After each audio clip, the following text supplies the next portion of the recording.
Merci à vous d'être là aujourd'hui pour ce premier workshop CubeSat étudiant.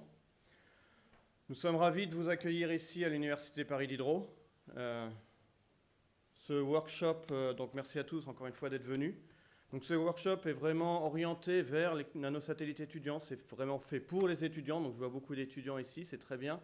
Ce workshop est fait pour vous. Nous attendons que vous présentiez vos travaux, que vous appreniez des présentations des experts qui vont présenter au cours de ces 2 journées, et surtout que vous participiez aux ateliers, étudiants, experts, aux ateliers qui auront lieu cet après-midi. C'est vraiment un workshop fait pour les étudiants, donc prenez-le en main, faites-en quelque chose qui sera utile. Donc je ne vais pas dire grand-chose de plus. Nous allons donc organiser la journée ce matin donc en présentation, cet après-midi en atelier. Ce matin, on va avoir donc des présentations générales sur les CubeSat dans différents domaines. Donc, et on commence par le projet Janus, donc par Alain Gabarrio du CNES. Et c'est donc... j'ai pris un peu de temps. J'ai commencé... voilà. Bonjour, je m'appelle Joseph Pelléo de l'école d'ingénieurs d'ENI Diderot, l'école interne de cette université. Donc la première session, comme disait Hubert, porte sur le CubeSat étudiant. C'est une première session à quatre interventions. Et la première présentation est donnée par Alain Gabarrio, chef du projet Janus au CNES. Le titre de sa présentation est les CubeSat étudiants. Donc, merci. Donc je vais vous parler du projet Janus, qui est un projet qui a été mis en place par le CNES en 2012. Je vous en parlerai un peu plus en détail, bien sûr. Alors Janus, ça veut dire jeune en apprentissage pour la réalisation de nanosatellites au sein des universités et des écoles d'ingénieurs de l'enseignement supérieur. Il fallait trouver un nom et un logo. Donc vous l'avez sous les yeux. Voilà. Alors je vais vous faire un tout petit peu d'historique pour vous situer en France. Ce qu'on a fait comme initiative, enfin les plus marquantes, parce qu'il y a peut-être des initiatives que je n'ai pas notées. Vous me pardonnerez s'il y en a qui les connaissent. Alors, un peu d'historique, je ne suis pas remonté très loin, mais de 2005 à 2011, on a eu une première initiative qui a été lancée par le CNES qui s'appelait Expresso. C'était un appel à idées auprès des universités et des écoles d'ingénieurs, justement pour développer soit des nanosats ou soit des instrumentations, des charges utiles, même pour mettre sous ballon. On n'a pas eu beaucoup de succès finalement. Il y a eu une seule université qui a concrétisé cet appel d'offres, qui est l'université de Montpellier, qui a réalisé un CubeSat, un nu. Donc je suppose que vous savez tous ce que c'est que les CubeSat. Je n'ai pas fait une planche pour les rappeler, mais je pense que vous devez le savoir. Donc un CubeSat, un nu, c'est un petit CubeSat de 10 cm par 10 par 10, qui s'appelle Robusta, qui a été lancé en février 2012. Malheureusement, ça n'a pas fonctionné en orbite. Le lancement a été réussi, mais on n'a pas reçu de données venant du satellite. Il y a eu quelques petits problèmes de réalisation du satellite. Bon, c'est un peu la jeunesse aussi, c'est normal. Et il est rentré dans l'atmosphère en janvier 2015. Donc c'est important aussi de dire ça, c'est que les CubeSat, on ne veut pas non plus en faire des débris. Il faut que ça rentre dans l'atmosphère. Donc là, en l'occurrence, compte tenu de l'orbite qu'il avait, en peu de temps, il est rentré dans l'atmosphère. Il y a eu quand même environ 150 étudiants qui ont travaillé sur ce projet entre 2006 et 2012. Ensuite, il y a eu une coopération qui a été montée avec la Russie. C'était une volonté du ministre de la Recherche de l'époque, Valéry Pécresse, et de son homologue russe, de faire une coopération entre universités russes et françaises dans le domaine du spatial. Donc les Russes étaient en train de réaliser un nanosatellite, on va dire russe. C'est pas des CubeSat, c'est un peu plus gros, ça fait 30-40 kilos. C'est hexagonal, c'est pas tout à fait les formats qu'on connaît, mais peu importe. Et donc c'est l'université de Bauman à Moscou qui a fait ce nanosatellite. Et pareil, on a fait un appel à idées en France. Montpellier s'est présenté comme coopération avec les Russes, en fournissant finalement la petite charge utile qu'ils avaient mise sur Robusta. Donc on a fait un aménagement de cette charge utile en termes de mécanique et d'électrique pour pouvoir l'installer sur le petit satellite russe. Alors, eh bien, ça devait être lancé en 2011 et puis c'est toujours pas lancé. Bon, si vous connaissez la coopération avec la Russie, c'est toujours un peu compliqué, mais on va y arriver. On pense que cette année, ça devrait être lancé. La charge utile est sur le satellite. Le satellite est pratiquement prêt. Maintenant, il faut le mettre en orbite. Ensuite, il y a eu une coopération avec l'Inde, donc d'ailleurs par l'université Paris Diderot à l'époque. Et donc c'est l'université de technologie de Bombay, il me semble, qui faisait un petit satellite de 20 cm par 20. Donc c'est pareil, ce n'est pas un format CubeSat. Et l'université de Paris Diderot a réalisé une station Sol pour faire le traitement du signal et donc pour étudier le taux électronique, le TEC, hein, le total électronique de la ionosphère. Et c'est pareil, le nanosatellite, là, on n'a pas de nouvelles. Je pense qu'il ne sera jamais lancé, on pense qu'il est arrêté. Par contre, la station elle a été faite et elle sera réutilisée d'ailleurs dans le cadre d'un des projets qui vous sera présenté tout à l'heure par l'université Paris Diderot. Bon, là, il y a eu une quinzaine d'étudiants qui ont travaillé sur ce projet. Donc, vous voyez, depuis entre 2005 et 2011, on n'a pas eu vraiment une grosse activité quand on regarde ce qui s'est passé à l'étranger, et notamment aux États-Unis ou voire même en Europe, sur ces petits satellites. Alors, ce qui s'est passé, quand même, le CNES a essayé de réagir en se disant il faudrait peut-être faire quelque chose. Et donc, on a créé ce projet Janus pour essayer de structurer toutes ces activités en France et essayer de dynamiser un petit peu les universités, les écoles d'ingénieurs. Bon, la première idée, ça a été d'aller voir Montpellier, de poursuivre les activités. On a fait un Robusta 1B, puis on enclenche d'autres projets. Il y a eu l'opportunité du projet QB50 qui s'est présenté en début 2012, où il y a eu un appel d'offres venant du Von Karman Institute en Belgique pour réaliser des CubeSats, 50, et ils ont lancé 50. Et donc, ils ont fait un appel d'offres pour l'ensemble dans le monde entier. Et donc, on a eu à l'époque 5 universités écoles d'ingénieurs qui se sont manifestées. On en a soutenu 4 réellement, 5, on les a soutenus les 5. Et après, il y a eu quelques universités, enfin, il y en a une qui a un peu dérivé qui a fait moins étudiants que ce qu'on voulait. Mais malgré tout, elle fait le CubeSat, il sera lancé, donc c'est quand même à prendre en compte. Donc voilà, il y a eu 4 propositions, l'école des mines, Polytechnique, Supaéro, l'université Paris-Créteil, donc vous aurez certainement des présentations sur ces projets-là.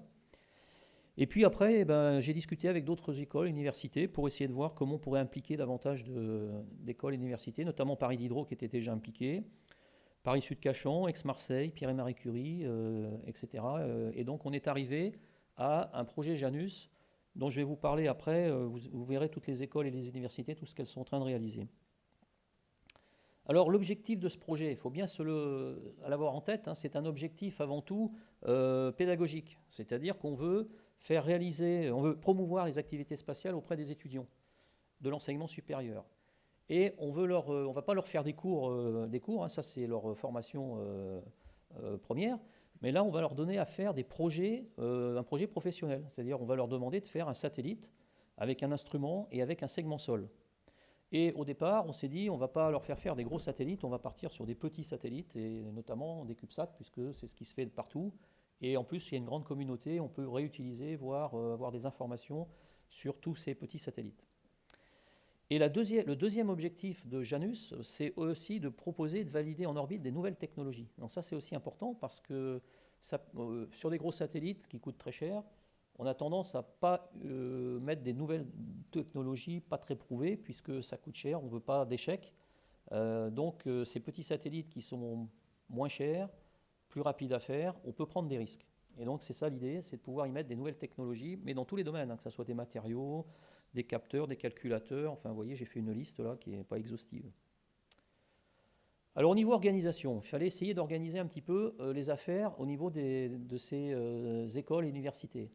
Donc l'idée, c'était de leur dire, créer cette notion de centre spatial universitaire, donc qui permettrait d'avoir des encadrants dédiés à ça et qui pourraient faire fonctionner ces projets avec les étudiants et qui ferait la conception, le développement et les opérations aussi une fois que le satellite est en orbite.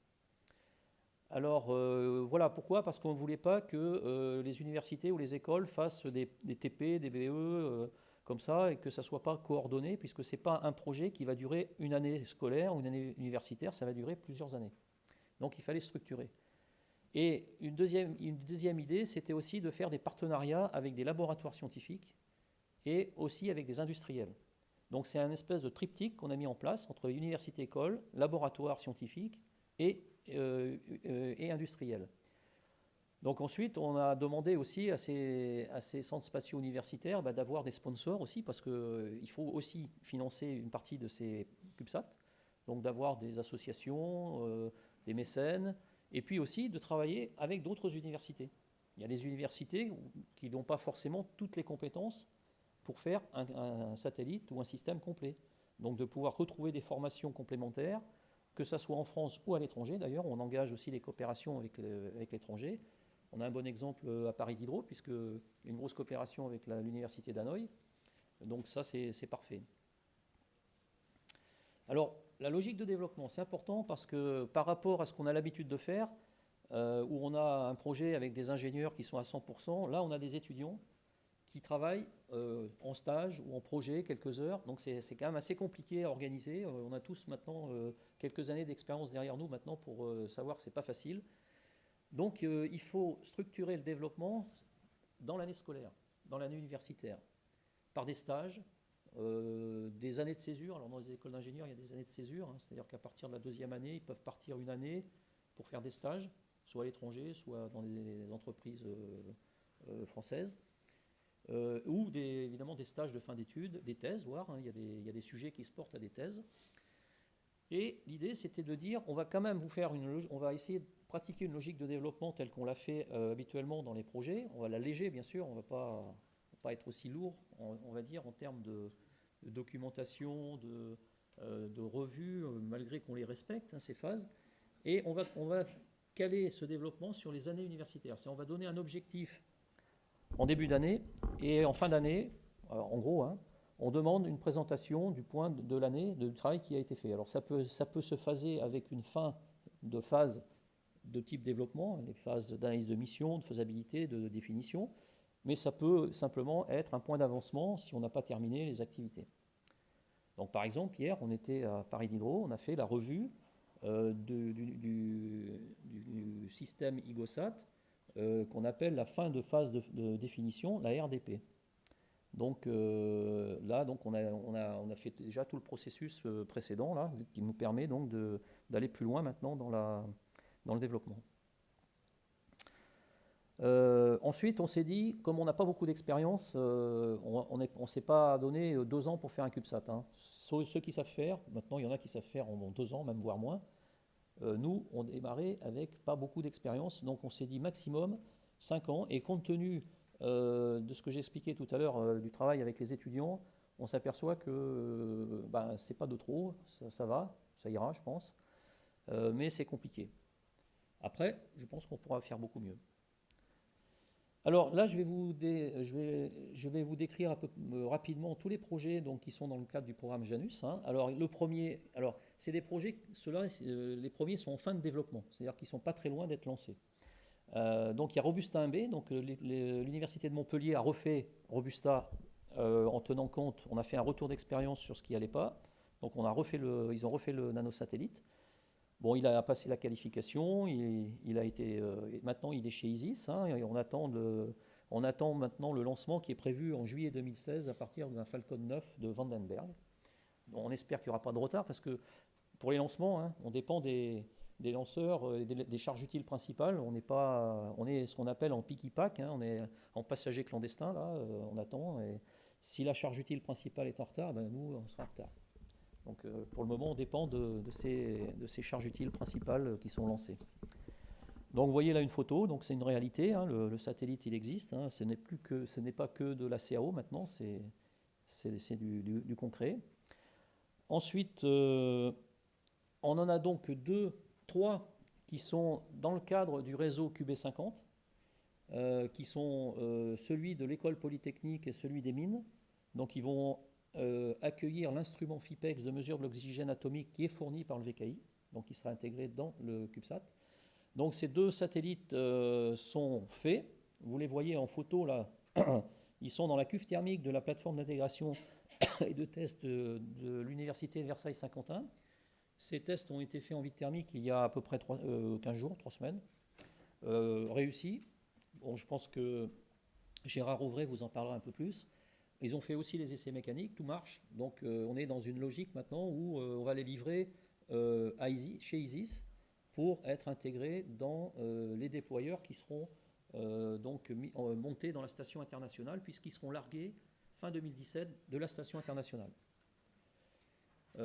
Ensuite, il y a un troisième pour le QB50, alors qui est un démonstrateur en orbite qui s'appelle Entrisat de Supaéro, Toulouse.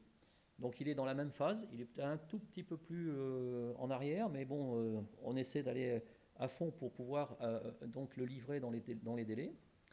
Donc lui, ça sera un démonstrateur pour étudier la rentrée atmosphérique. Bon, il va étudier un petit peu le comportement des matériaux quand il va rentrer dans l'atmosphère et qu'il va se détruire. Ensuite, on avait un projet qui s'appelait OGMSSat, dont je vous parlerai tout à l'heure, je pense, Tristan, hein, qui au départ était un projet dans le cadre du QB50. Alors évidemment, on a pris un peu de retard sur ce projet pour des raisons dont j'ai parlé tout à l'heure, c'est-à-dire avoir suffisamment d'étudiants, des encadrants disponibles. C'est pas facile. Donc on a décidé que c'était peut-être pas la peine de faire une course effrénée et puis rater notre objectif quand même qui est de faire fonctionner ce satellite en orbite. Donc on l'a sorti du QB50, on le lancera dans un an peut-être, c'est ce qu'on a prévu vers fin 2017 pour le lancement. On trouvera un lanceur, il n'y a pas de souci, on trouve des lanceurs de plus en plus facilement maintenant. Combien ? 3 minutes ? On vous en parlera plus précisément. Donc c'était aussi un démonstrateur en orbite pour tester un petit instrument qui sera certainement utilisé dans d'autres missions spatiales plus tard, notamment des missions interplanétaires. Ensuite, on a un autre nanosatellite qui est ISAT, on vous en parlera aussi. Donc ça, c'est un projet pilote qui est fait au CNES, dont c'est moi qui suis responsable. L'idée, c'était de dire, on demande à faire des nanosats aux écoles, aux universités, mais nous, au CNES, on n'en avait jamais fait. Donc on s'est dit, on va en faire un, et on va le faire avec des étudiants. Alors l'université, c'est le CNES, c'est un peu plus facile parce qu'on a plus peut-être d'experts qu'on peut les trouver ailleurs. 3 minutes, d'accord, j'ai presque fini. Donc ça, on vous en parlerait tout à l'heure. C'est un projet d'astronomie, un triple CubeSat qui sera lancé l'année prochaine. Ensuite, on a des projets qui sont en développement. Donc il y en a 3, donc Aix-Marseille, Montpellier, Paris Diderot et Aix-Marseille. Donc il y a deux triples CubeSat et un double. Ils sont en phase B, donc ils sont dans la logique maintenant d'aller jusqu'au bout. On est en train de faire des conventions pour le finir de les financer. Ensuite, on en a quelques-uns qui sont en phase d'étude. Bon, eh bien, par exemple, Supaéro étudie actuellement un satellite pour valider des technologies hyperoptiques qui s'appelle NINF. Donc là, c'est pareil, on n'avance pas trop mal, on est en phase après la phase A. Polytechnique continue après son premier CubeSat à faire un triple CubeSat. Et on a aussi l'université de Grenoble qui présentera aussi demain ses études et ce qu'ils souhaitent faire dans le cadre de Janus. Ensuite, alors ça, on a visé pour le lancement 2020, et après on en a d'autres qui sont encore un petit peu plus loin. Donc on étudie pas mal donc Supaéro qui continue à étudier aussi un démonstrateur en orbite pour du contrôle d'attitude. Il y a une école d'ingénieurs qui se trouve à Saint-Quentin dans l'Aisne qui s'appelle ELISA, qui travaille avec l'université de Lille pour faire de la validation techno de résonateurs MEMS. Et puis il y a l'UPMC qui actuellement fait 2 études, une qui s'appelle Météor et l'autre Circus. Et donc bientôt, il faudra faire le choix, on ne pourra pas faire les 2 d'entrée, on les fera peut-être en série. Mais voilà, donc peut-être qu'il y aura une présentation demain aussi d'une des 2 manips, Circus peut-être. Voilà. Alors juste pour terminer, pour vous dire que le CNES, qu'est-ce qu'on fait là-dedans ? On peut aider à former les étudiants, les encadrants dans le domaine du spatial. Bon, on va pas faire des cours à la place des enseignants, mais par contre, on va essayer de les sensibiliser sur un certain nombre de sujets. Par exemple, la LOS, la loi des opérations spatiales. Donc il faut qu'on soit conscient quand on fait un satellite, il faut respecter la loi. Donc on sensibilise les gens. Il y a des dossiers à faire. Et puis on peut aussi proposer des cours ou des sensibilisations à certaines disciplines de l'ingénierie spatiale. La thermique, par exemple, on ne fait pas beaucoup de thermique. Le SCAO aussi, ce sont des disciplines qu'on peut enseigner dans certaines écoles, mais pas partout. Ensuite, on a mis en place des formations aux outils d'ingénierie concourante. Ça vous sera présenté aussi, vous verrez, c'est très intéressant. C'est des outils qui permettent d'aller assez vite pour la conception des premières études, des premières phases de ces nanosatellites. On a fait des sessions de 3 jours de formation à Toulouse où chaque ingénieur de métier vient présenter ses méthodes de travail avec ses outils et il y a des outils de synthèse qui permettent rapidement de pouvoir concevoir une analyse de mission, un premier système rapidement grâce à ça. On peut même installer à la demande des centres spatiaux étudiants ou universitaires ces outils gratuitement. On a aussi créé un référentiel normatif pour aider les étudiants et les encadrants à faire de la documentation et surtout aussi à appréhender la logique de développement. Donc on a fait des templates de documents qu'on distribue. Bon, c'est plus ou moins suivi, on espère que ça sera de plus en plus suivi. Et on va aussi s'améliorer en termes de retour d'expérience à chaque fois. On est assez agile sur le retour d'expérience. On n'attend pas que ça soit fini pour essayer de s'améliorer. Bon, et ensuite, on manage le projet, ok. On apporte du support, c'est-à-dire que s'il y a des points bloquants, des choses qui ne sont pas faciles ou bien comprises, on peut mettre des experts du CNES en relation avec les écoles. On apporte un support financier, environ 50% d'un plafond qu'on a mis en place. Par exemple, on a dit, il fallait prendre des références. On a dit un trip CubeSat à 1 million d'euros. Je ne compte pas les salaires des encadrants. C'est l'argent qu'il faut pour développer le nano. Et le CNES s'engage à financer 50% maximum de ce million d'euros. Le reste, c'est à la charge des universités et des écoles d'aller trouver le complément de financement. On a mutualisé des achats aussi. Et puis certains systèmes aussi qu'on a développés comme briques techno qui peuvent être éventuellement réutilisés par d'autres. Bien voilà, j'ai terminé.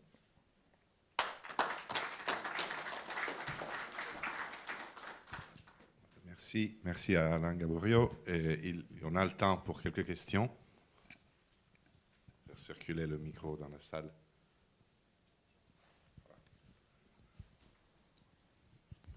Au final, est-ce que les universités ont des soucis à trouver les autres 50%?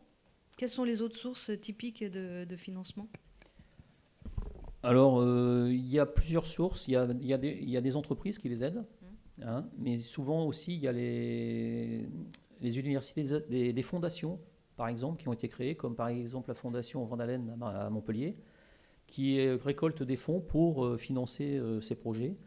Il y a aussi des fonds d'État, comme des LABEX, je ne sais pas si tu connais, c'est des fonds qui viennent en gros du plan d'investissement d'avenir qu'a mis le gouvernement français en place.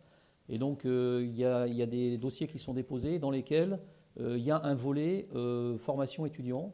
Et quand c'est bien motivé, et c'est bien le cas de Paris Diderot, ils ont récupéré quand même pratiquement la moitié, le complément, pour pouvoir faire le...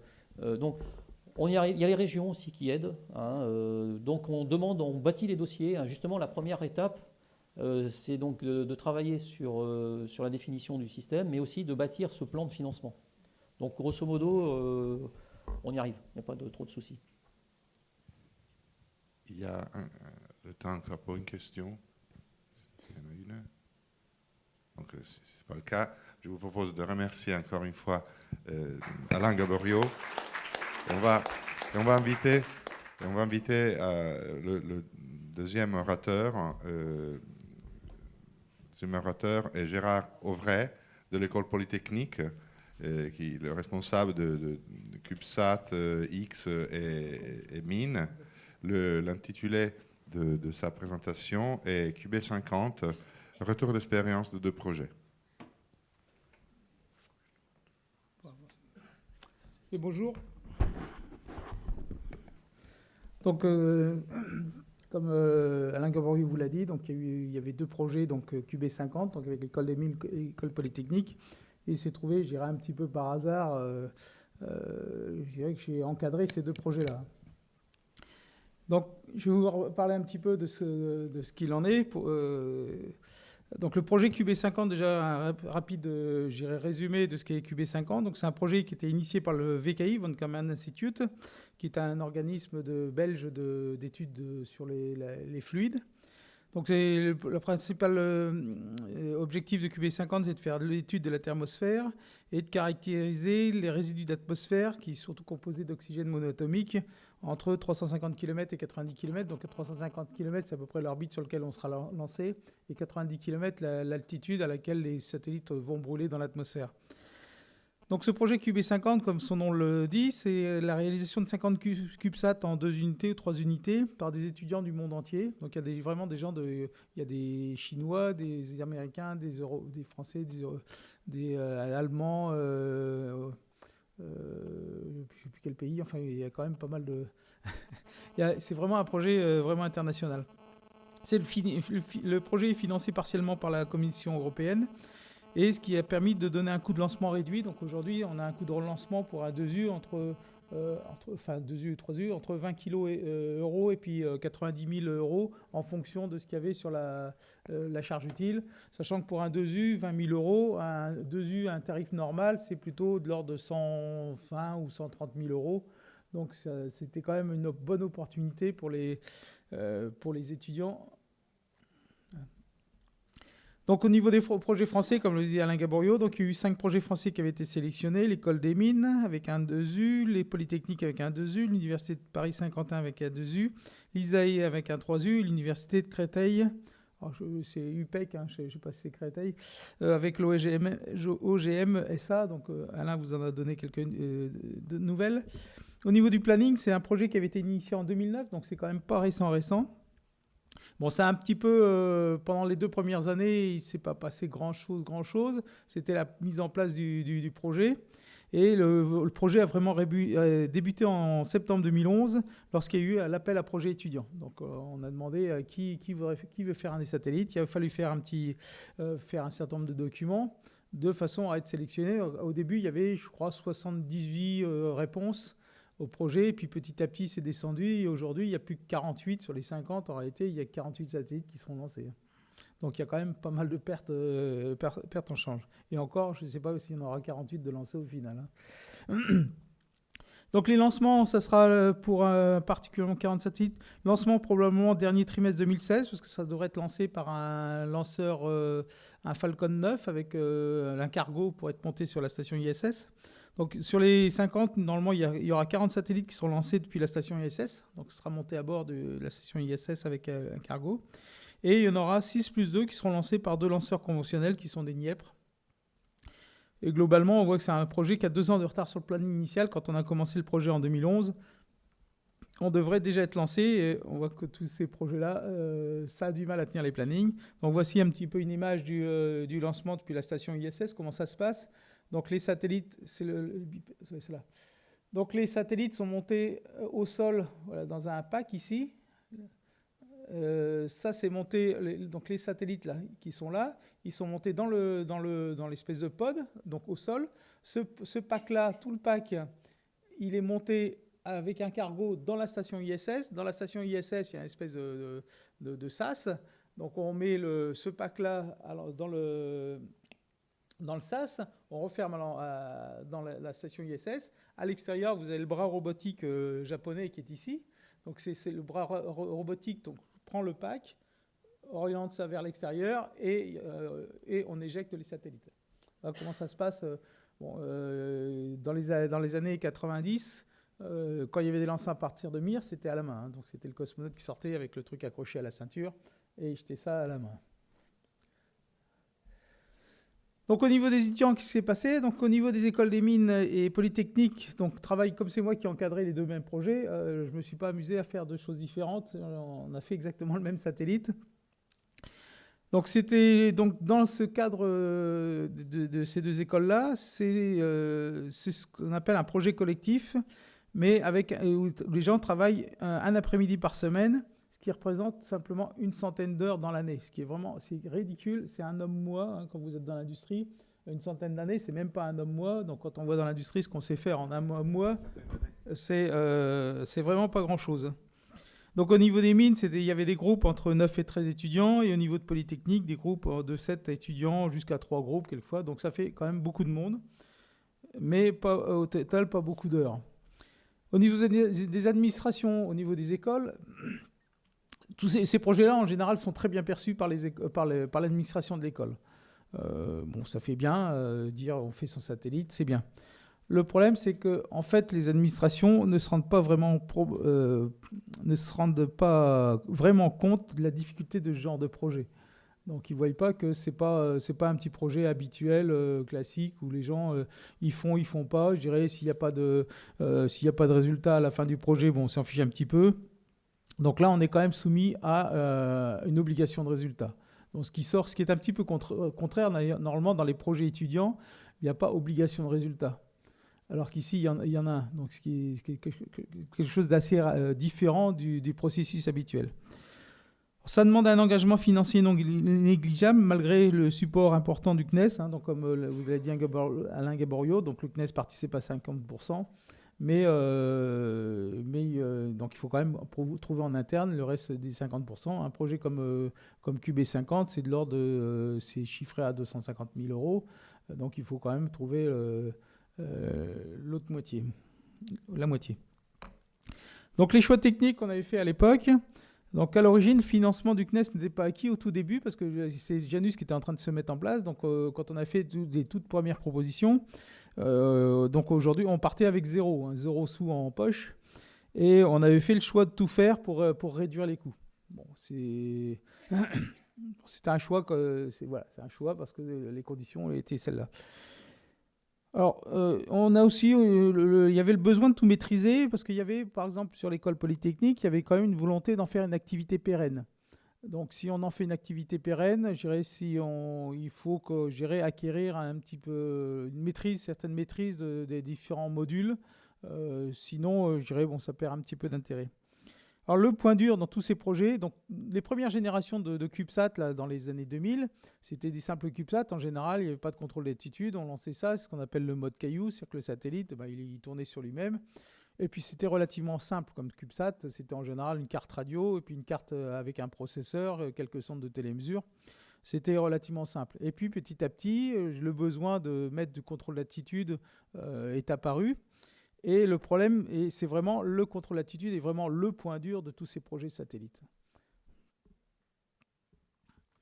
Alors, pour continuer sur le contrôle d'attitude, ça demande un support assez fort d'experts. Parce que c'est quelque chose de très compliqué et surtout qu'on ne sait pas très très bien tester au sol. Donc ici, dans le cadre de QB50, on a fait du contrôle de axes entièrement avec des bobines magnétiques sans roue à inertie. Donc c'était un petit pari qu'on a fait par rapport à d'autres projets QB50. Où là, parce que QB50, ce qu'on demande, c'est au satellite. Vous voyez, le satellite, on demande à ce que le satellite il soit dans le sens de l'orbite, parce que la sonde de mesure, elle est devant. Donc on demande à ce que le satellite soit orienté dans le sens de l'orbite. Donc on a simplement besoin d'un contrôle des axes. Le troisième axe ici, en fait, de rotation, on n'a pas besoin de le contrôler. Il ne faut pas qu'il tourne trop vite parce qu'après on a du mal à faire tourner le satellite. Mais on n'a pas besoin d'avoir un contrôle très fin sur ce troisième axe. Donc au niveau de l'école des mines, ils ont eu un support très fort Alors c'est assez différent entre l'école des mines et l'école polytechnique. On pourrait s'attendre que l'école polytechnique, c'était effectivement c'est des gens, je dirais, un petit peu plus haut que l'école des mines. Mais sur ce sujet-là, les structures sont différentes entre les deux écoles. Et l'école des mines avait un support. Ils ont un centre de calcul, qui est assez performant, sur lequel ils font des choses vraiment à la pointe des mathématiques. Et on a eu également un support d'un polytechnicien qui s'est passionné pour le projet. Donc il y a un gars qui avait rencontré un prof et lui dit tiens, ça m'intéresse de suivre ça. Et pendant 2 ans ou 3 ans, il nous a suivis. Donc il venait toutes les semaines pour apporter. Il nous avait amené un très très grand support à ce sujet-là. Donc on a tout refait au début on a appris beaucoup parce qu'au début on avait des fausses idées et petit à petit, finalement on a appris le métier.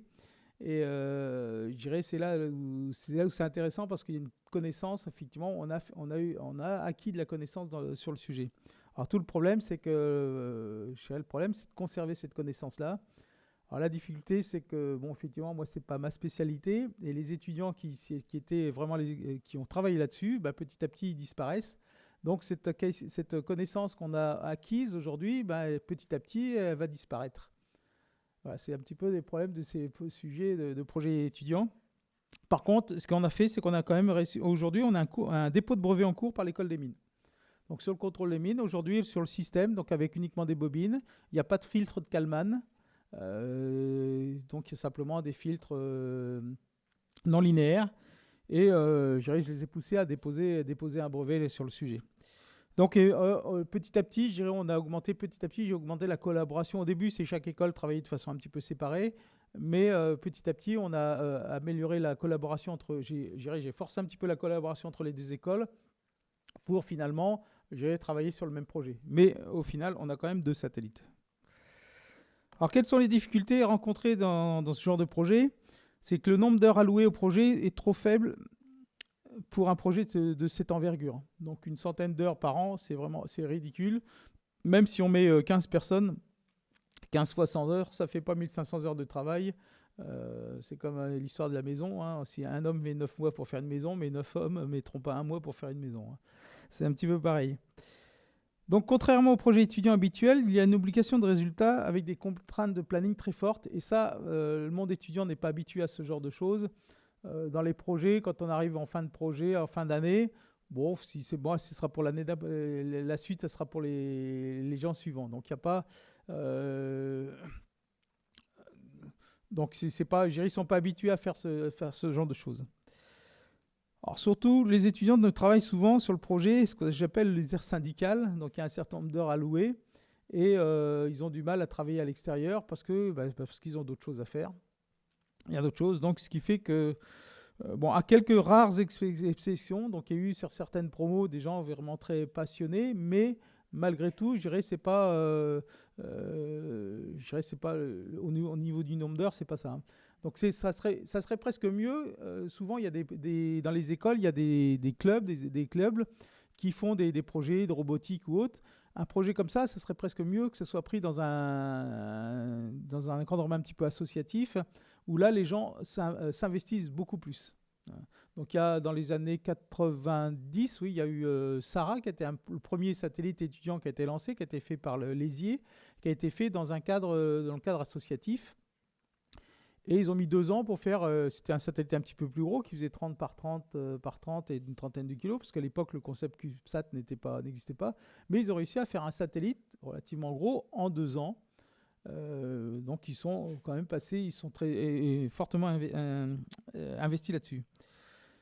Donc aussi, il y a l'autre difficulté, c'est les achats. Il y a toujours un problème, quand on passe par le système administratif de l'école, il y a les problèmes de délai. Donc il faut mettre en place un système qui permette de faire des achats très rapidement. Là, moi, au niveau de QB50, je l'ai vu en dernière minute, on a eu quelques petits problèmes. Il a fallu relancer quelques pièces mécaniques à la dernière minute. Et il faut quand même avoir un peu de souplesse. Et en plus, certaines écoles, par exemple au niveau des écoles des mines, des commandes, je dirais, on ne peut plus faire de commandes à partir de fin novembre jusqu'à fin janvier. Voilà. Donc si vous passez par les systèmes classiques, donc vous êtes complètement bloqué. La difficulté, donc, c'est le problème du transfert de connaissances. Vous avez des étudiants qui changent tous les ans. Donc s'il n'y a pas un groupe de personnes qui suivent le projet du début jusqu'à la fin, vous allez perdre toute la connaissance et vous allez passer beaucoup de temps à réexpliquer et réapprendre ce qui a été fait avant. Donc grossièrement, dans une année, les 3 premiers mois sont consacrés au transfert de connaissances. Et finalement, les étudiants, ils se deviennent opérationnels qu'à partir de février. Et après, ils terminent fin mai, début juin. Donc ça quand même réduit le nombre d'heures de travail. Bon, beaucoup de temps à passer à faire de la formation et non à l'avancement du projet, ce qui est normal, puisque ce sont des étudiants, ils sont là pour apprendre. Ils n'ont pas la connaissance, donc effectivement, sur les quelques heures consacrées au projet, il faut qu'ils apprennent. Alors, les conclusions qu'on a sur un projet comme ça, c'est qu'on a besoin d'un encadrement permanent. Hein. Donc, il faut au minimum une personne à 100% pour gérer le projet, faire les passages de connaissances, et surtout, pratiquement, il faut une autre personne à 100% pour développer le soft. C'est quelque chose qu'on prend toujours un petit peu en retard. Et il faut vraiment... On ne peut pas développer du soft avec un étudiant qui a travaillé 6 mois, un autre pendant 6 mois. Du soft, quand ce n'est pas vous qui l'avez fait du début jusqu'à la fin, pratiquement. Non. Donc, pendant la phase critique de la construction du modèle de vol, les étudiants ne sont pas disponibles à 100%. Donc là, il faut voir qu'effectivement, c'est plus le modèle de vol pratiquement dans tous les projets que je vois. Enfin, Robusta, c'est un petit peu le cas. J'ai regardé un petit peu avec eux. Ici, le modèle de vol, ce ne sont pas les étudiants qui le font, pratiquement. Parce que le modèle de vol, on ne s'arrête pas le lundi à 18h pour reprendre le lundi suivant à 14h.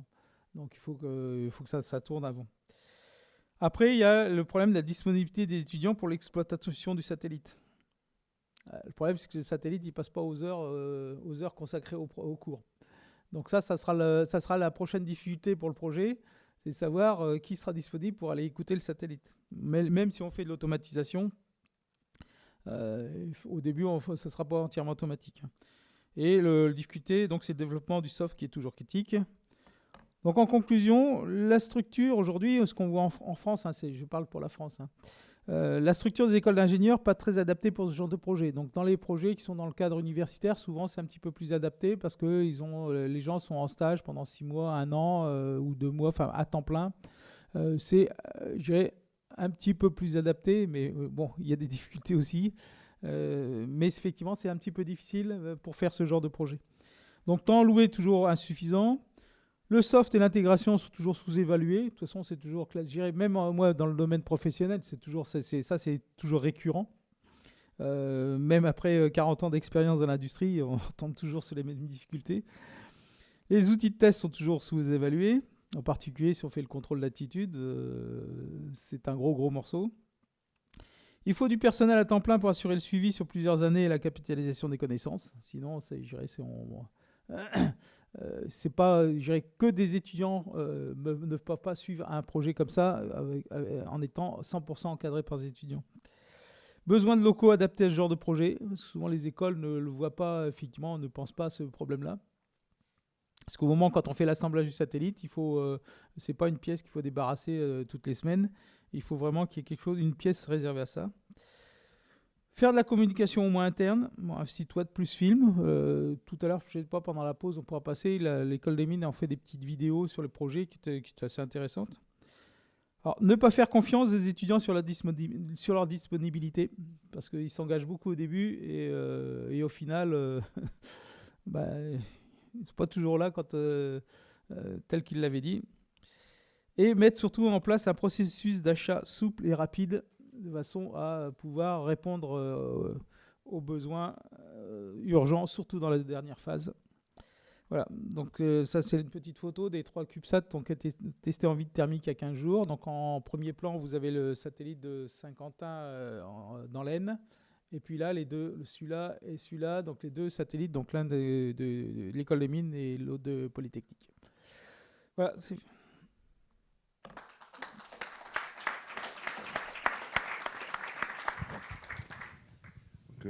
Merci à notre orateur. Il y a le temps pour quelques questions. Je vais juste rebondir sur ce que vous avez dit, que le modèle de vol, ce que tu as dit, excuse-moi. Ouais, c'est pas grave.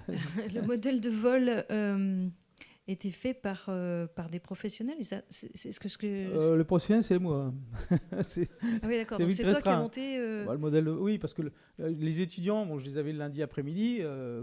Quand on est dans la phase finale, on ne peut pas s'arrêter. Ce que je leur avais dit, moi, au début de l'année scolaire, là, en septembre 2015, je leur ai dit, cette année, c'est vous qui allez courir derrière moi. Ouais. Donc c'est eux qui, lundi après-midi, en arrivant, ils sont obligés de... C'était un petit peu déstabilisant d'ailleurs, même pour eux d'ailleurs. C'était un petit peu un problème avec les étudiants, c'est qu'ils avaient du mal à suivre parce qu'il y a plein de choses qui s'étaient passées dans la semaine. Toi, par exemple, tous les tests en climatique, vibration, ça s'est fait pendant la semaine. Ça durait les vibrations, ça durait toute la semaine, du lundi matin jusqu'au vendredi soir. Les étudiants n'étaient pas disponibles toute la semaine pour faire ces essais-là. Donc vraiment, on voit que le modèle de vol, il est pratiquement construit par les permanents de ce genre de projet. Oui. Voilà. Et vous avez pu tester la DCS ? Vous avez réussi un peu Joker. Joker, ok. Non, bah c'est bien. Ça veut pas dire que ça va pas marcher. C'est Bon, intéressant. Joker, voilà. Parce que, bon, effectivement, C'est- c'est un des points sur lequel il y aura... C'est peut-être quelque chose qu'au niveau universitaire, je vais peut-être me tourner vers Alain, mais comme vous avez maintenant plusieurs centres, c'est d'arriver à avoir un des centres qui se concentre, au lieu de faire un CubeSat, qui va faire un banc de test pour la DCS, pour que toutes les autres universités puissent en profiter, quoi. Bah, Parce que effectivement, ça aussi, ça prend du temps à faire un banc de test à DCS. Hein. Il y a plusieurs écoles, c'est soit on fait un banc de test, soit on fait de la simulation numérique. Ouais, bah alors, Voilà, effectivement, on regarde ça. Oui, on regarde ça, les méthodes pour tester ça. Alors, voilà, il y a plusieurs solutions. Hein. Soit on peut faire de la simulation numérique, ce qu'on fait habituellement d'ailleurs dans beaucoup de gros satellites. Ouais. Et les petits satellites, effectivement, il y a des idées de faire des bancs tests puisque c'est petit, mais c'est pareil, ça se fait pas simplement. Il faut y consacrer du temps. Hein. Ouais, d'accord. On a vu effectivement lors de la présentation, quand il y a le workshop ADCS en février, là au CNES, effectivement les gens de chez toi ont présenté je dirais, tous les efforts qui a été fait. Effectivement, c'est énorme. On se rend bien compte que si on veut faire quelque chose un truc, je dirais, très complet, c'est énorme. D'accord, il y a le temps pour une dernière question. C'est peut-être une particularité des projets dans les écoles d'ingé, c'est vous avez peut-être moins possibilité de prendre des stagiaires sur le long terme et donc d'avoir une équipe qui est là à temps plein. Bah, on l'a fait, on a eu 2 stagiaires, enfin sur le terme, oui, on a eu 2 fois un stagiaire de 6 mois. Mais le problème, c'est qu'il faut l'encadrer, c'est pas toujours facile. Moi, j'étais pas là tout le temps à 100%. Donc c'était un petit peu... c'est le problème de l'encadrement. Quand un stagiaire, grossièrement, dans une société, quand tu prends un stagiaire, il faut mettre 50% d'un ingénieur à côté. Donc ça consomme du potentiel, c'est pas négligeable. Si on veut quelque chose de productif. Hein. Sinon, on peut laisser le stagiaire travailler tout seul, mais en général, ce qui rend à la fin, c'est pas réutilisable. Et les stagiaires qu'on a eu, donc on a eu 2 stagiaires de 6 mois, un stagiaire de 2 mois, mais c'est vrai que derrière, au final, je dirais ce qu'on a réutilisé de ce qu'ils ont fait, c'est très faible. Merci.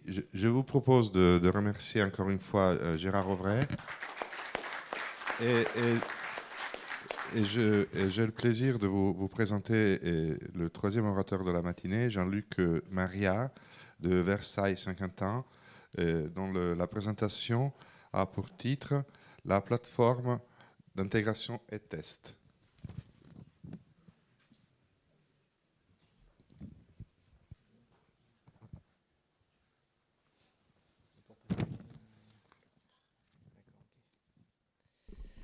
Donc, bonjour à tous, donc Jean-Luc Maria, je suis le responsable de la plateforme intégration et test de l'Observatoire de Versailles-Saint-Quentin. Donc je vais vous présenter notre activité. Alors rapidement, à quel endroit on est situé, nos vocations et qui nous soutient, nos objectifs bien sûr, les moyens d'intégration et de test que l'on a et qui sont disponibles pour les activités nanosat. Les projets sur lesquels on est impliqué, alors projets spatiaux et sol au sens large, un focus ensuite sur les nanosats et puis ensuite un dernier focus sur des activités de développement qu'on commence à porter sur les nanosats. Alors on est installé sur la commune de Guyancourt, donc pas très loin de Versailles. On est intégré à ce qu'on appelle l'Observatoire de Versailles-Saint-Quentin en Yvelines, qui est un OSU, un Observatoire des sciences de l'univers. Donc on est une composante de l'Université de Versailles et on est aussi laboratoire du CNRS. C'est une structure relativement récente, on a été créé en 2009 et la plateforme, la PIT, est la plateforme technique de cet observatoire et qui est opérationnelle depuis fin 2013. Donc entre 2009 et 2013, en fait, ça a été la constitution du projet et l'approvisionnement et l'installation des moyens. Alors, qui nous soutient? On a 2 tutelles académiques, l'Université de Versailles et le CNRS. Et en fait, l'ensemble des moyens ont été installés, financés par 4 acteurs. La communauté d'agglomération de Saint-Quentin en Yvelines, donc un acteur local. La région Île-de-France, le CNES bien sûr. Et puis, on a des équipements qui ont été financés dans le cadre des investissements d'avenir. Alors, nos objectifs, on en a 3. Le premier principal, c'est de fournir des équipements d'intégration, de mettre à disposition des équipements d'intégration et d'opérer des moyens de test. La deuxième vocation, c'est d'aider un peu au partage des bonnes pratiques et des connaissances justement sur les phases d'AIT, donc AIT, assemblage, intégration, test. Et la dernière, c'est de pouvoir à terme gérer des activités de développement sur de l'instrumentation sol ou spatiale. Alors, de quoi on parle ? Je vais balayer rapidement les moyens dont on dispose. Alors, on ne fait pas que du spatial, on fait aussi des projets sol, des projets scientifiques sol. Donc, on a besoin de mètres carrés, tout simplement, pour monter des gros projets. Donc, on a 2 grandes halles d'intégration, où vous avez ici sur les photos quelques exemples. Donc, à gauche, un télescope qui faisait 6 mètres de haut, un télescope LIDAR, qui a été déployé à La Réunion. Au milieu, on est centre d'intégration d'un gros projet scientifique de bouées instrumentées qui sont déployées en zone arctique pour le suivi du changement climatique en zone polaire. Et à droite, en haut, vous avez une réplique de l'atterrisseur Philae de la mission Rosetta, qui est en cours de test dans une des halles dont on dispose. Donc ça, ce n'était pas nécessairement pour les activités vraiment spatiales. Pour le spatial et les intégrations, on dispose de 300 mètres carrés de salles propres, avec un ensemble d'équipements mutualisés qui sont mis à disposition de toutes les équipes qui viennent intégrer tout ce dont on a besoin en périphérie des instruments pour faire de la métrologie mécanique, de l'inspection visuelle, des collages. Voilà, donc là vous avez quelques exemples d'intégration de projets. On pourra y revenir par la suite. Une fois que vous avez intégré, il faut tester. Premier test que l'on fait, ce sont des essais vibrations. Vérifier que les équipements vont bien tenir à la phase du tir des lanceurs. Donc on a un pot vibrant de 40 kN qui est installé en environnement propre. Une fois que vous avez testé les vibrations, vous passez en vide thermique. On a une chambre à vide de 3 mètres cubes, alors qui fait de la simulation spatiale, donc du vide et du chaud et du froid, entre moins 70 et plus 110. La particularité de cette cuve, c'est qu'on est aussi capable de simuler l'atmosphère martienne dedans. Donc là, on ne fait plus du vide, on fait de la régulation en pression, entre 5 et 20 millibars sous atmosphère CO2. Donc on injecte du CO2 dans la cuve et puis on régule en pression. Tout en étant capable, dans ce mode-là, de faire aussi du thermique entre moins 70 et plus 100, plus 110. Qui est aussi installé en environnement propre. On a 2 enceintes climatiques, donc là qui font du chaud et du froid, pas nécessairement du vide. Alors il y en a une qui en fait un petit peu et qui est intéressante pour simuler les conditions de vol ballon. Typiquement, parfois, avant d'aller dans l'espace, on teste sous ballon. On est impliqué sur des projets de ballons stratosphériques et une cuve qui fait quelques millibars et du froid, c'est à peu près ce que vous avez comme condition à quelques dizaines de kilomètres d'altitude, donc c'est intéressant. On a une machine un peu plus particulière qui est ce qu'on appelle un monochromateur optique, qui est sous vide également, qui est en fait une machine optique qui nous permet de faire des étalonnages de détecteurs, étalonnage spectral, de l'ultraviolet jusqu'à l'infrarouge, proche infrarouge. On a enfin un dernier moyen qui est un petit peu à la marge de l'intégration ETS, qui est un mur d'image immersif, que l'on utilise à plusieurs, qui a plusieurs types d'utilisation. La première, c'est du post-traitement de simulation. Vous faites des simulations dans n'importe quel domaine mathématique ou physique. Vous avez un exemple en haut à gauche, c'est de la simulation de champs magnétiques et de chocs magnétiques autour de la Terre. On peut aussi faire de la CAO immersive et en haut à droite vous avez une session de formation tout simplement d'ingénierie concourante. On travaille aussi avec le CNES, on organise régulièrement des journées de formation avec un formateur du CNES. C'est des journées qui sont ouvertes à des ingénieurs, à des étudiants, donc il ne faut pas hésiter à nous solliciter pour ça. Voilà, donc ça c'était les principaux moyens dont on dispose. Alors sur quel projet on travaille ? On est impliqué donc sur des projets sol. Alors les acronymes ne vont pas forcément vous parler. Le premier sont les bouées IAOS. Le Stratéol 2 c'est le gros prochain très gros projet ballon du CNES. On est impliqué sur beaucoup de missions ESA, Bepicolombo, ExoMars, Euclide et des missions CNES, Taranis notamment, SWAM et DREAM. Et bien sûr, sur beaucoup de CubeSat, on va le voir par la suite. Et donc, nous, notre vocation, c'est de travailler... c'est une plateforme académique ouverte. Donc, on travaille nécessairement pour les laboratoires qui ont des besoins. Et donc, la liste commence à s'allonger, vous voyez à droite. Quelques exemples de tests que l'on a pu faire chez nous sur des projets spatiaux ou sol. Vous avez en bas à gauche un exemple d'une bouée instrumentée qui a été déployée au pôle Nord. Alors, on va passer plus rapidement au nanosat. Alors, sur les activités nanosat, sont déjà passés chez nous. En haut à gauche, la liste. Donc iSat, Birdie, Pixat, Igosat, celui des mines, celui de Polytechnique et celui de l'université Picardie-Jules Verne. Et à venir, on espère, celui de l'UPEC, qui est présenté juste ensuite. Et on est en discussion avec le Von Karman Institute pour passer le modèle de vol de Karman, qui est leur démonstrateur dans le cadre de QB50. Donc ça, c'est ce qu'on a fait. On a investi dans un test pod de la société Isis, un 3U. Donc on met à disposition toutes les équipes. Donc si vous voulez faire des fit checks pour vérifier que ça rentre, bah vous venez et puis vous testez. Et puis surtout, on le met à disposition pour les essais vibrations, parce que c'est le seul outil qui est disponible pour tester en vibration ces objets. Voilà, donc aujourd'hui, on peut dire qu'on est la principale plateforme de test en France pour les activités nanosat, que ce soit pour des sous-systèmes ou que ce soit pour des nanosats intégrés complets. Donc juste quelques exemples. En haut à gauche, là, vous avez iSat. Avant les vibrations, iSat à l'intérieur d'un P-Pod. Alors celui-ci, c'est pas celui qu'on a, c'est celui que Supaéro nous avait prêté. Ça, c'est celui de Polytechnique dans un test pod 2U qu'on avait fait avant d'avoir celui 3U d'Isis. Donc on s'en était développé un. Ça, c'est celui dont on dispose. Vous voyez, c'est pas tout à fait la même forme, mais intérieurement, c'est la même chose. Ça, vous l'avez déjà vu, c'est le test vide thermique qui a été fait il y a 3 semaines des 3 nanosats Polytechnique, Mines et Picardie-Jules Verne. Ça, c'est typiquement un essai d'un sous-système. Là, c'était l'optique d'ISAT. Et ces vibrations du 2U de Picardie-Jules Verne. Et puis ici, c'était Birdie du Labec CESEP. Autre sous-système testé, les batteries par exemple du CubeSat de Polytechnique. Igosat, avant essai vibration dans le P-Pod, et puis à venir donc au GMSSA, et puis en principe celui du VKI Karman. Donc ça, c'était nos activités vraiment on va dire de prestation de test. On démarre un projet de développement, ce qui est nouveau pour nous, dans le domaine de la propulsion nanosat.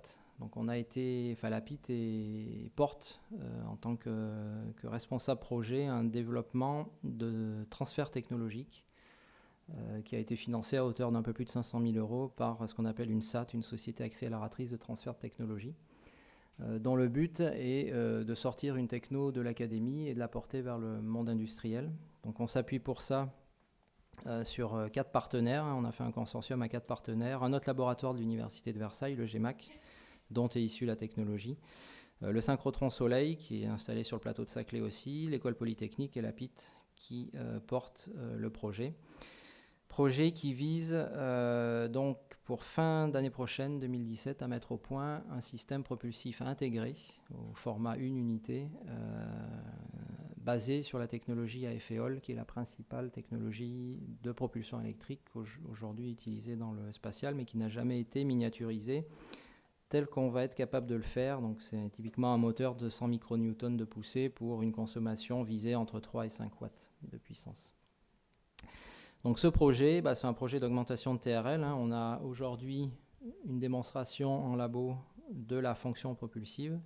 Fin d'année prochaine, une unité intégrée avec le propulseur, sans réservoir, toute la partie fluidique et les cartes électroniques de contrôle et de communication avec le reste du CubeSat.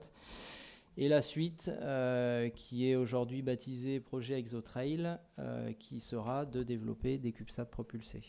Voilà. Je crois que j'ai terminé. Ouais. Merci si vous avez des questions.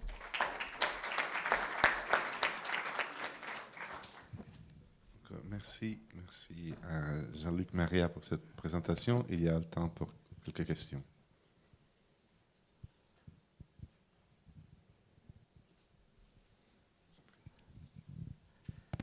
Moi, j'ai toujours des questions. Surtout sur des choses intéressantes comme ça. Le système de propulsion, donc j'en ai vu 2 photos là. Une oui. Où c'est... où vous avez, je ne sais pas si vous pouvez y retourner ou bien...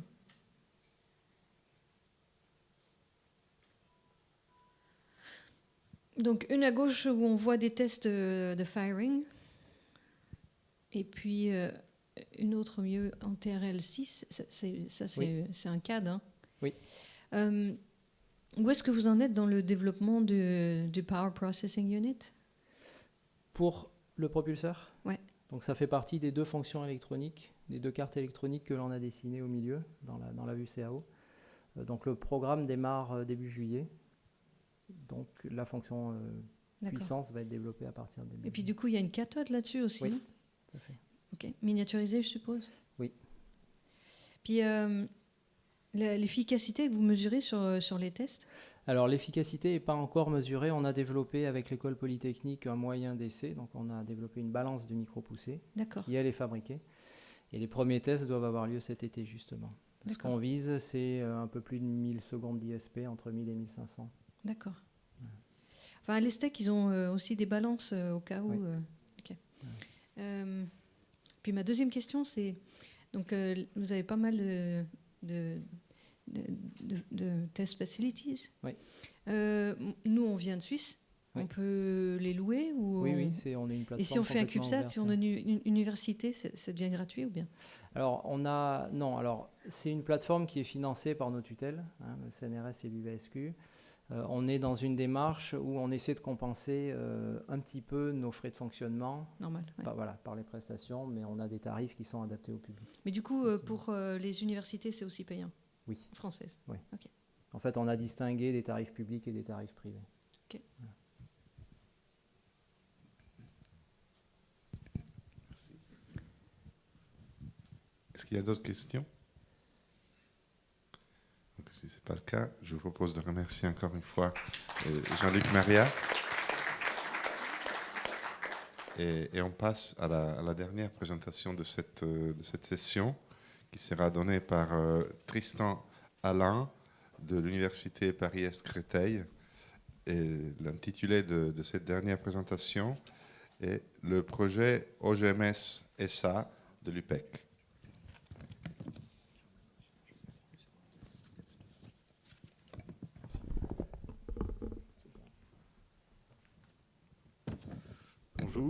Bonjour à tous. Je m'appelle Tristan Alain, donc je suis ingénieur au CNRS dans actuellement un laboratoire LISA à l'Université de Créteil. Donc je vais vous faire une présentation un peu technique sur le CubeSat OGMS-SA. Je vais quand même présenter un petit peu le laboratoire, nos activités générales, pourquoi on fait des CubeSats, et puis après comment on fait des CubeSats, comment on a organisé le projet autour des étudiants, et puis après on va rentrer un peu à l'intérieur du CubeSat, voir un petit peu ce qu'il y a dedans, quels sont les sous-systèmes, quels sont les choix techniques qu'on a décidé de mettre en place pour répondre à notre mission. Donc le LISA, qui est le laboratoire interuniversitaire des systèmes atmosphériques, qui est basé à l'Université de Créteil, donc en banlieue parisienne. On a des thématiques qui sont portées sur l'étude des atmosphères, l'atmosphère terrestre et également tout ce qui est pollution et nuages de poussière à la surface de la Terre. Mais on a également toute une problématique d'étude des atmosphères des exoplanètes et des planètes du système solaire. Donc pour ça, on a un corps et un département technique au sein duquel on fait du développement instrumental pour le spatial. Et on voit quelques exemples à l'écran ici où on a notamment développé des chromatographes à phase gazeuse, donc qui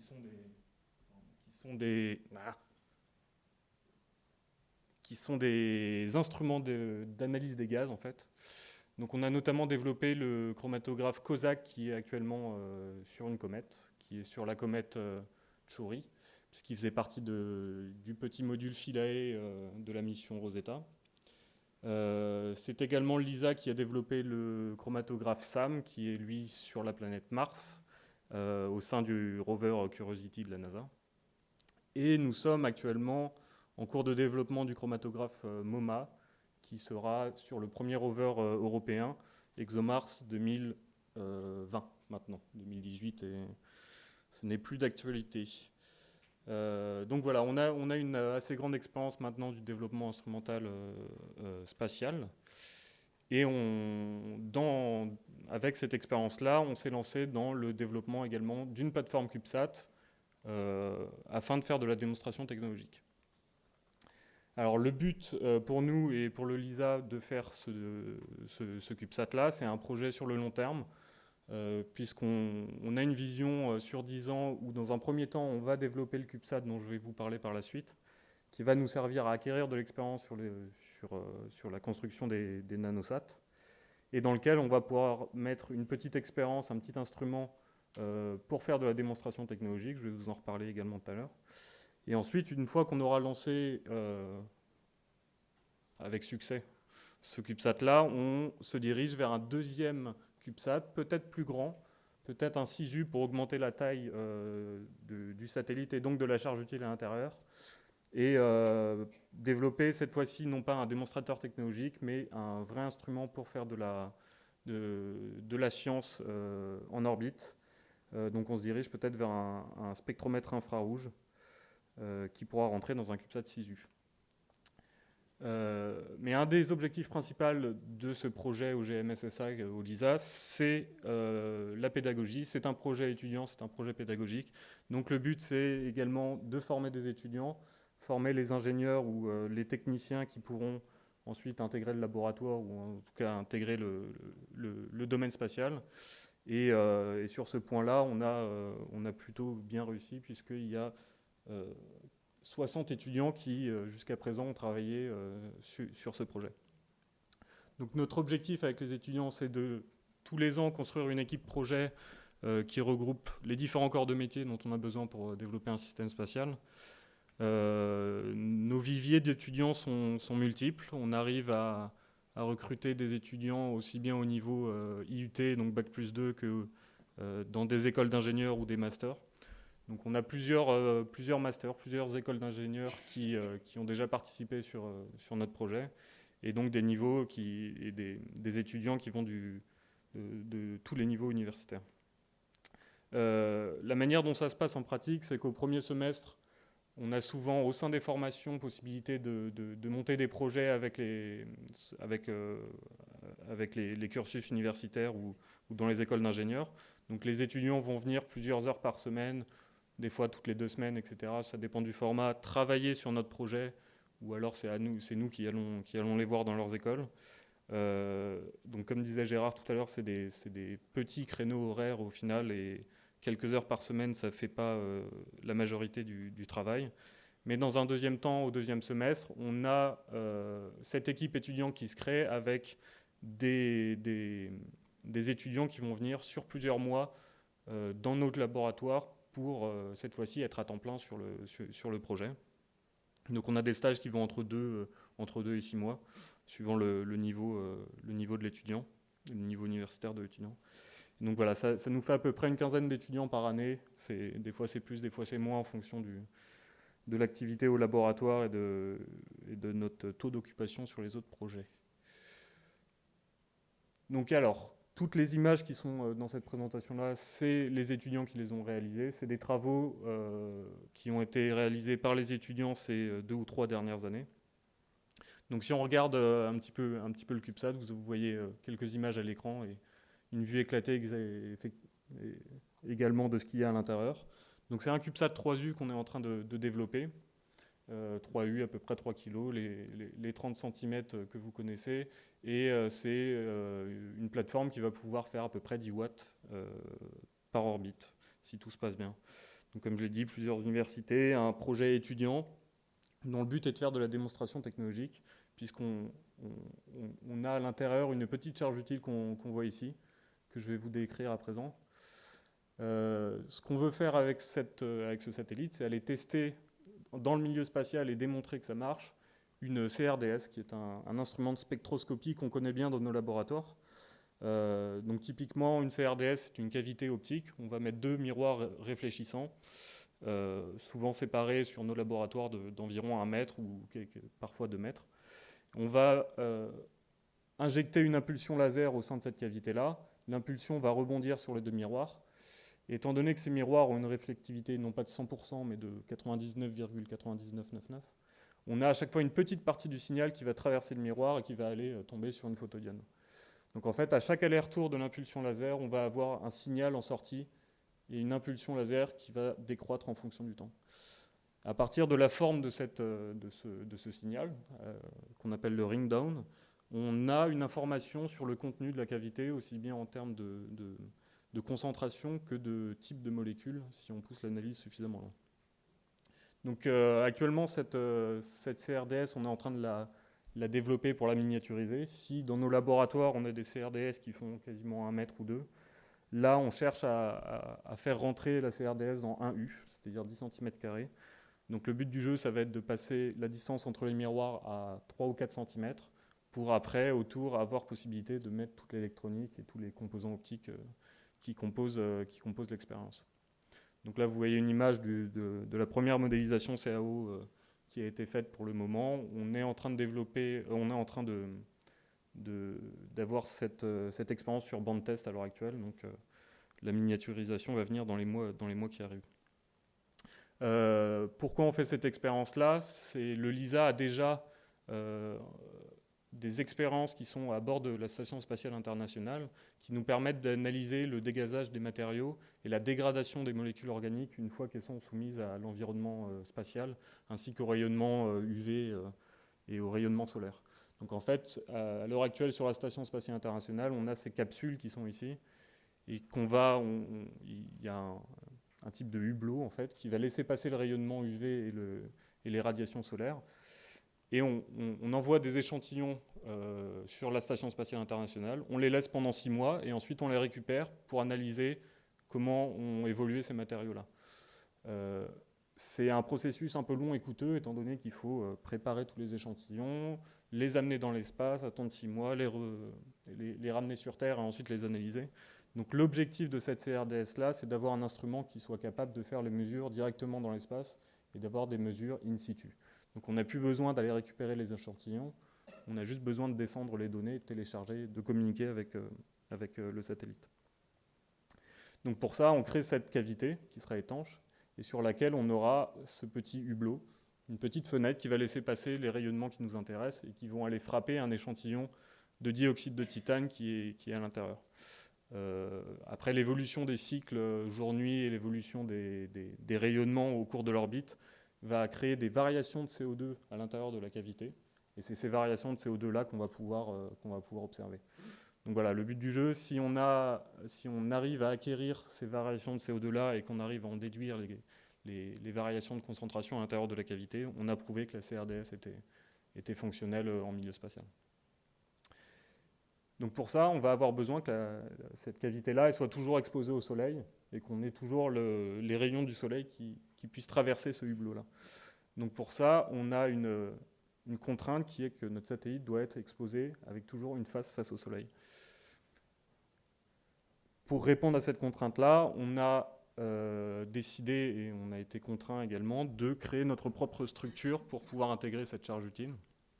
Donc on a besoin de créer une structure qui réponde et qui s'adapte à notre charge utile et qui laisse passer également, qui laisse de la place pour cette petite fenêtre dont je vous parlais. Et donc on a décidé de développer entièrement notre structure au sein du laboratoire. À propos de cette structure-là, on a 2 possibilités à l'heure actuelle. Soit on continue avec des structures métalliques et en aluminium, comme on les connaît bien dans les CubeSats, comme on peut en acheter d'ailleurs sur certains sites ou chez certaines entreprises. Mais on est en train d'étudier une deuxième solution qui est de créer une structure en impression 3D via un matériau qui s'appelle le WinForm XT 2.0. Donc c'est un matériau qui est développé par une entreprise italienne qui s'appelle CRP. Donc c'est un matériau d'impression 3D qui est comment dire, la méthode d'impression 3D est de la SLS, Selective Laser Sistering. En fait, on a un bain de ce matériau-là et on va venir créer les formes via une impulsion laser en polymérisant le matériau. Ce matériau, c'est un nylon, c'est un polymère au sein duquel on a des microfibres de carbone qui permettent de rigidifier l'ensemble du matériau. Et c'est également un matériau, c'est ça qui est intéressant, qui est maintenant qualifié pour le spatial, étant donné qu'il a passé les 2 tests de qualification aussi bien de l'ESA que de la NASA en termes de dégazage des matériaux. Donc on aura un matériau qui ne va pas venir nous polluer notre expérience une fois qu'il sera en orbite. Voilà quelques images de la structure en impression 3D telle qu'elle est à l'heure actuelle. Donc on a reçu les pièces maintenant il y a quelques semaines, sans aucun souci d'intégration. Donc tout s'est bien fait dès la première intégration. Donc on voit ici les différentes pièces, les systèmes d'accroche des cartes qu'on a également décidé de faire en impression 3D dans un premier temps, mais on s'est rendu compte que ça n'allait pas répondre aux contraintes mécaniques qu'on a. Donc ces pièces-là, elles vont bientôt passer en alu pour rigidifier l'ensemble. Et voilà, le satellite pendant son intégration, avec les cartes électroniques qui se montent bien à l'intérieur comme il faut. Donc pas de souci de ce côté-là. La suite du programme au niveau de cette structure-là et globalement pour le satellite, c'est qu'on a un modèle structurel qui est en cours d'étude et en cours d'intégration. Donc on aura cette structure que je vous ai montrée, au sein duquel on va mettre un certain nombre de cartes électroniques simulées, où on va simuler les masses du futur modèle de vol, et sur lequel on va également mettre tous les systèmes de déploiement, aussi bien des panneaux solaires que des antennes, cette fois-ci en configuration de vol, pour les tester en vibration. Donc les images que vous voyez ici sont les images qu'on a fait à l'APIT il y a quelques mois maintenant. Le satellite n'a pas encore vibré, mais on a testé son intégration au sein du Pipon. Il n'y a pas eu de souci pour le moment. Donc comme je vous disais, le plan c'est de faire un modèle structurel dans un premier temps, qui nous servira ensuite de modèle de qualification, puisqu'en parallèle, nous sommes en train de développer l'intégralité des cartes électroniques qui composent l'avionique et la plateforme satellite, pour avoir des modèles d'ingénierie qu'on pourra tester fonctionnellement l'intégralité du satellite. Je vais juste faire quelques points rapidement sur les avantages et les inconvénients qu'on a pour l'instant de réaliser cette structure en impression 3D. Il y a des choses qui sont assez évidentes sur le temps que l'on met pour avoir cette structure et pour l'avoir en main. On a un grand gain de temps étant donné que la réalisation des plans n'est pas obligatoire pour avoir ces pièces-là. Il nous suffit de fournir les fichiers CAO à l'entreprise pour qu'on ait l'impression à environ une semaine après. Donc c'est un processus assez rapide, beaucoup moins long que l'usinage de l'alu dans la plupart des cas. C'est également très peu coûteux comparativement à une structure qu'on aurait fait usiner nous-mêmes dans de l'aluminium également. Un gain de masse qui est évident puisque le matériau est très peu dense et sur une structure qui à la base nous pesait environ 700 ou 800 grammes, on a gagné quasiment 300 grammes maintenant sur la structure. Et puis le design et la possibilité de faire des formes spécifiques est très, très grande sur l'impression 3D. Donc il y a certains sous-systèmes qu'on a pu designer beaucoup plus librement que si on avait dû faire quelque chose en métal. On a néanmoins un certain nombre de soucis pas de soucis, mais en tout cas de problématiques qu'il va falloir qu'on travaille dans les prochains mois. La structure est bien qualifiée pour l'instant en dégazage, néanmoins on a encore des questionnements sur le design qui est possible en fonction des contraintes mécaniques du lancement et du véhicule de lancement. On a également des questions sur les couples que l'on peut appliquer sur les systèmes de fixation qu'il y a à l'intérieur de la structure, parce qu'on ne peut pas tarauder à l'intérieur des structures, donc visser directement sur le matériau en impression 3D. Donc en fait, on a des inserts métalliques dans la structure, et on est en train de se poser la question si les couples de serrage que l'on peut appliquer au sein de ce matériau sont les mêmes, ou en tout cas sont compatibles avec les forces qui sont appliquées sur les cartes. On a des contraintes également au niveau des tolérancements et de ce que peut réaliser l'impression 3D et de ce que peut faire le prestataire qui nous fait cette structure-là, étant donné que pour réaliser les structures satellites, on a des tolérancements qui nous sont donnés à 0,1 ou 0, des fois 0,01 mm. Et c'est des choses qu'on ne peut pas toujours atteindre via l'impression 3D. On est des fois à des limites de 0,3 mm pour les grandes pièces. On a également des phénomènes de warping. On a la planéité des surfaces n'est pas non plus assurée. Donc voilà, on est en train de discuter avec le prestataire et l'entreprise pour voir comment on peut surpasser ces problèmes-là et avoir un design qui correspond directement et qui répond à toutes les contraintes. Un autre gros souci, c'est les aspects électromagnétiques et la création d'un grounding pour l'intégralité du satellite. Quand on a une structure métallique sur un nanosatellite, c'est lui qui va nous servir de référence pour les potentiels. Sur une structure en plastique, pour l'instant, ce n'est pas possible. On a un matériau qui, même s'il n'est pas complètement isolant, n'est pas suffisamment conducteur. Donc on va devoir probablement faire un revêtement métallique sur l'intégralité de cette structure-là pour blinder le satellite et également retrouver un potentiel qui soit stable. Voilà, je parle très brièvement des tests de cyclage thermique que l'on va effectuer dans les mois qui arrivent, voir si on a des déformations du matériau quand il est soumis au cyclage thermique qu'on connaît dans le spatial, et également aux fortes températures qu'on peut avoir sur les faces avant de notre satellite, puisqu'on aura toujours la même face orientée sur le satellite. Voilà ce que je voulais un petit peu dire sur la structure. Maintenant, je vais très brièvement, sur chaque sous-système du satellite, donner un petit peu notre état d'avancement et les choix qu'on a décidé, les choix techniques qu'on a fait. Donc au niveau du contrôle d'attitude, qui est, comme disait Gérard tout à l'heure, un gros point dur, on est en train de développer notre carte avec des magnétotorqueurs. Donc on a également opté pour un contrôle uniquement magnétique, donc avec des bobines qui sont fixées sur une carte électronique et qui pourront être contrôlées indépendamment. Cette carte-là, pour l'instant, elle est encore sur papier, mais on est en train de demander l'impression pour pouvoir la tester durant l'été. Les bobines vont être enroulées chez nous par un professeur de notre université. Donc voilà, tout est fait en local pour avoir une carte qu'on espère pouvoir tester cet été, au moins dans son fonctionnement. Ensuite, on a un ensemble de senseurs pour le contrôle d'attitude. On se base, nous, principalement sur des senseurs solaires, étant donné qu'on va vouloir avoir toujours la même face au soleil, comme je l'ai dit.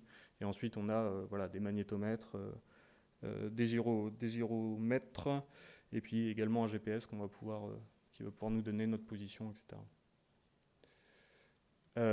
Sur le sous-système de TMTC et de communication, on a un partenariat avec l'Afrique du Sud, dont je parlerai tout à l'heure, qui nous a gracieusement offert une carte de communication en VHF-UHF. Donc on utilise les bandes radio-amateurs pour utiliser ces bandes UHF-VHF. Donc la carte de communication, à l'heure actuelle, on l'a entièrement réalisé. C'est un modèle d'ingénierie, mais qu'on va pouvoir après qualifier et qu'on commence à l'heure actuelle à interfacer avec notre ordinateur de bord et le satellite. Et on est également en train de développer un système de déploiement d'antennes dont on a pour l'instant testé le fonctionnement et qu'on va également qualifier une fois qu'il sera intégré sur le modèle structurel.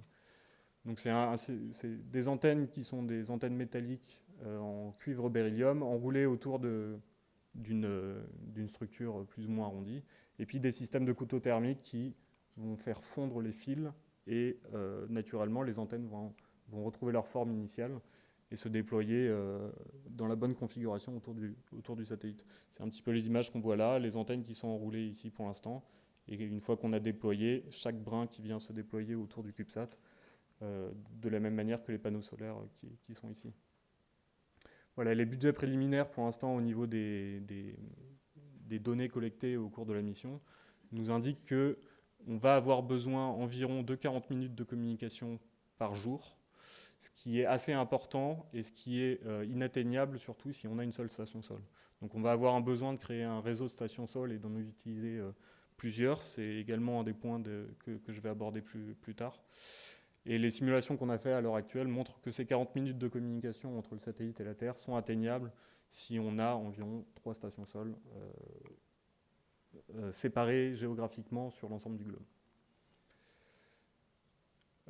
Côté gestion de la puissance et création de puissance au sein du satellite, donc on a des panneaux solaires qui sont au départ repliés sur le CubeSat quand il est dans le lanceur, évidemment. Et une fois la mission commencée et son attitude à peu près stabilisée, on va vouloir déployer les panneaux solaires le long des grands côtés, donc ce qu'on appelle des panneaux solaires 3U, afin d'augmenter significativement la surface de cellules solaires qu'on va exposer au soleil. Donc avec cette configuration-là, on se retrouve avec une puissance qui est d'à peu près 11 watts moyennée sur une orbite, donc en considérant les 30% de l'orbite que l'on va passer en éclipse. Et ces panneaux solaires-là, de la même manière, on est en train d'imprimer les cartes électroniques qui vont nous permettre ensuite de reporter les cellules solaires dessus. Et ce sera testé également au cours de l'année. Enfin, sur le sous-système de l'ordinateur de bord, on utilise la carte Ninano qui est développée en ce moment par le CNES et par la société STIL pour le CubeSat ASAT. Donc on a cette carte au labo à l'heure actuelle et on est en train de faire des tests d'interfaçage entre cette carte-là et la carte de communication afin de développer les premières briques du logiciel de bord et avoir les interfaces entre la carte ordinateur de bord et la carte de communication, avoir déjà ces premiers éléments. Couplé à cette carte qui servira vraiment de cerveau et d'ordinateur de bord pour le satellite, on est en train de développer une deuxième carte qui sera une carte de housekeeping. Donc c'est en fait une petite carte qui sera dédiée, elle, à collecter les informations vitales qu'il y a au sein du satellite, c'est-à-dire les différentes températures, les différentes tensions, l'état de charge des batteries, etc. Donc cette carte-là, elle est également dessinée, déjà routée, et on va, durant l'été, la tester et l'interfacer avec les autres cartes pour avoir un modèle d'ingénierie et un modèle fonctionnel sur ces premiers éléments en tout cas. Voilà, je vais juste finir sur 2 slides sur les collaborations et les partenariats qu'on a à l'international. Comme je le disais tout à l'heure, le budget de data, est trop gros pour que tout soit effectué avec une seule station sol. Donc on est en train nous sommes en train de créer un réseau de stations sol, notamment avec le Virginia Space Grant Consortium, qui est un organe éducatif de la NASA basé en Virginie, donc sur la côte est des États-Unis. Il y a là-bas plusieurs stations sol au sein des différentes universités et on va pouvoir créer ce réseau et utiliser leurs stations dans un premier temps pour descendre les télémétries de notre CubeSat et possiblement dans un deuxième temps s'en servir même pour envoyer les télécommandes et contrôler le satellite si besoin via les États-Unis. On a également des échanges d'étudiants qui sont déjà en cours. L'année dernière, on a un des étudiants qui est parti aux États-Unis pendant 2 semaines pour ces aspects de station sol-là et regarder comment on pouvait s'interfacer avec eux pour réaliser ce réseau. Dans ce réseau de stations sol, on aura aussi possiblement une station sol qui sera en Afrique du Sud, puisqu'on a une collaboration avec le CPUT, qui est l'université technique du Cap, donc à Cape Town. Il y a là-bas un institut franco-sud-africain pour la technologie, donc on est très, très en contact avec eux. C'est une équipe qui a déjà lancé un nanosatellite en 2013, je crois, en novembre 2013, qui est le premier CubeSat sud-africain, premier CubeSat africain même. Donc c'était un petit CubeSat 1U qui a très très bien marché et qui contenait à son bord la carte de communication que je vous ai montré tout à l'heure, qui sera à bord de notre satellite et qui est donc déjà qualifié et fonctionnel pour le spatial. Voilà, on a également des échanges d'étudiants avec eux, puisque à l'heure actuelle, on a un étudiant qui est sur place et qui s'occupe de communiquer la communication entre cette carte de communication et l'ordinateur de bord de notre satellite. Voilà. Merci à vous si vous avez des questions.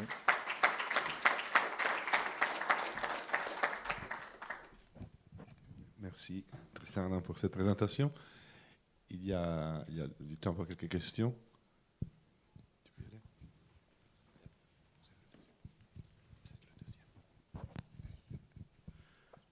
Bonjour. Bonjour. Alors j'ai une question au niveau data processing. Est-ce que vous faites du traitement de données à bord du nanosat avec votre processeur ARM par exemple? Alors c'est une philo qu'on n'a pas encore poussée jusqu'au bout et on n'a pas encore tranché sur comment allait se faire le data processing.